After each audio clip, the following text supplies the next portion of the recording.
ಮಾಡ್ರಿ. ಏನು ಕೇಳ್ಯಾನವ ಫಸ್ಟ್ ಪ್ರಶ್ನೆ ಮಾಡೋದಾದಿಂದ ನಾ ಹೇಳ್ತೀನಿ, ನೀವು ಲಕ್ಷ ಕೊಟ್ಟು ನೋಡ್ರಿ, ಕರೆಕ್ಟಾಗಿ ಮಾಡಿ ನೀವು ಮಾಡೋದಾದಿಂದ ನಾ ತಿಳಿಸ್ತೀನಿ ನೋಡಿ. ಕಾಲ ಅಂದ್ರೆ ಅವನ ಪ್ರಯಾಣದ ಅವಧಿ ಎಷ್ಟು? 4 ಗಂಟೆಗಳು. ವೇಗ 50 ಕಿಲೋಮೀಟರ್. ದಾರಿಯ ದೂರ ಎಷ್ಟು? ದಾರಿಯ ದೂರ ಬರೋಬ್ಬರಿ, ದಾರಿಯ ದೂರ ಅಂದ್ರೆ ಒಟ್ಟು ಅದು ಕ್ರಮಿಸಿದ ದೂರ, ಅದಕ್ಕೇನಂತಾರ ದೂರ. ಒಟ್ಟು ಕ್ರಮಿಸಿದ ದೂರ ಬರೋಬ್ಬರಿ ಅನ್ನೋ 4 ಗಂಟೆಗಳಂದ್ರೆ ಏನು? ಕಾಲ ಗುಂಡ್ಲೆ, ಕಾಲ ಅಂದ್ರೆ ಸಮಯ, ಕಾಲ ಗುಂಡ್ಲೆ ವೇಗ. ವೇಗದಿಂದ ನೀವು ತೆಗೆದುಕೊಂಡು ಒಟ್ಟು ಸಮಯಕ್ಕೆ ಗುಣಾಕಾರ ಮಾಡಿದಿರಿ ಅಂತಂದ್ರೆ ಏನು ಬರ್ತದ? ದಾರಿಯ ದೂರ ಬರ್ತದ. ಗಂಟೆ 50 ಅಂದ್ರೆ 54 200 ಕಿಮಿ. ಅಂದ್ರೆ ಅವ 4 ಗಂಟೆದಾಗ 50 ಕಿಲೋಮೀಟರ್ ವೇಗನ 4 ಗಂಟೆ ಹೋಗ್ಯಾನ. ಅವನು ಕ್ರಮಿಸಿದ ದೂರ ಒಟ್ಟಷ್ಟು 200 ಕಿಮಿ. ಒಟ್ಟು ದೂರ ಅಂದ್ರೆ ಒಂದೇ, ಕ್ರಮಿಸಿದ ಒಟ್ಟು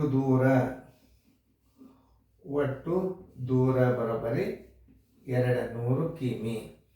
200 ಕಿಮಿ ಒಟ್ಟು ನಾವು ಕ್ರಮಿಸಿದ ಒಟ್ಟು ದೂರ ಕಂಡುಹಿಡಿಬೇಕಾದ್ರೆ ಏನು ಮಾಡಬೇಕು? ವೇಗ ಗುಂಡ್ಲೆ ಕಾಲ, ಕಾಲ ಗುಂಡ್ಲೆ ವೇಗ. ನೋಡಿ, ದೂರ ಎಷ್ಟದ? 400 ಕಿಲೋಮೀಟರ್ದ.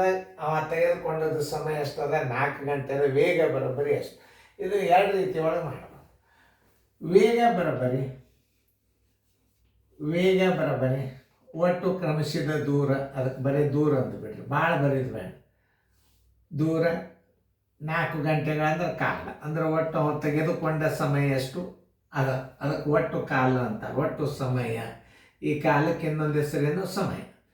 400 ಕಿಲೋಮೀಟರ್ ಅದ. ಆಮೇಲೆ 8 ಗಂಟೆ ತೊಗೊಂಡಾರ ಹೋಗಿ ಮುಟ್ಲಿಕ್ಕೆ? 4 ಗಂಟೆ ಆಗ್ಯದ. 4 ಗಂಟೆಗೆ 400 ಕಿಮಿ ಆದ್ರೆ 1 ಗಂಟೆಗೆ ಎಷ್ಟು ಅಂದ್ರೆ 100 ಕಿಮಿ. ಬರೀ 100 ಕಿಮಿ. ಇದನ್ನು ಉತ್ತರದಾಗ ಹೆಂಗೆ ಹಚ್ಚಬೇಕು? ಅದನ್ನು ಭಾಳ ಇಂಪಾರ್ಟೆಂಟ್. ಆನ್ಸರ್ 100 ಕಿಮಿ ಪರ್ ಗಂಟೆಗೆ. ಈಗ ಬರೆಯುವಂಥ ಪದ್ಧತಿದು ನೋಡ್ರಿ. ದೂರ ಎಷ್ಟದ? 400 ಕಿಮಿ ಅದ. ವೇಗ ಎಷ್ಟದ? 64 ಕಿಮಿ ಅದ. 1 ಗಂಟೆಗೆ 64 ಕಿಲೋಮೀಟ್ರ್ ಹೋಗ್ತದ. 400 ಕಿಮಿ ಹೋಗ್ಲಿಕ್ಕೆ ಎಷ್ಟು ಗಂಟೆ ತಗೋತದ? ಅಲ್ಲಿಕ್ಕೆ ಕಾಲ ಬರೋಬ್ಬರಿ ಅಂದ್ರೆ ಸಮಯ ಬರೋಬ್ಬರಿ. ಸಮಯ ಅಂದ್ರೆ ಒಂದೇ, ಕಾಲ ಅಂದ್ರೆ ಒಂದೇ. ಕಾಲ ಬರೋಬ್ಬರಿ ದೂರ, ಅದು ಕ್ರಮಿಸಿದ ದೂರ ಸರ್ವಾಸ ಬಾಗಿಲೆ ವೇಗ. ನೋಡಿ, ಕ್ರಮಿಸಿದ ದೂರ ಎಷ್ಟದ? 400 ಕಿಲೋಮೀಟರ್ ಅದ. ವೇಗ ಹೆಂಗದ? 64 ಕಿಲೋಮೀಟರ್ ವೇಗ ಅದ.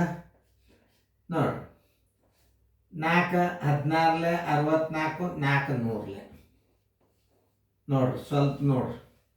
4 1 4 6 4 4 16 4 25 25 4 ಗಂಟೆ ಬರೋಬ್ಬರಿ.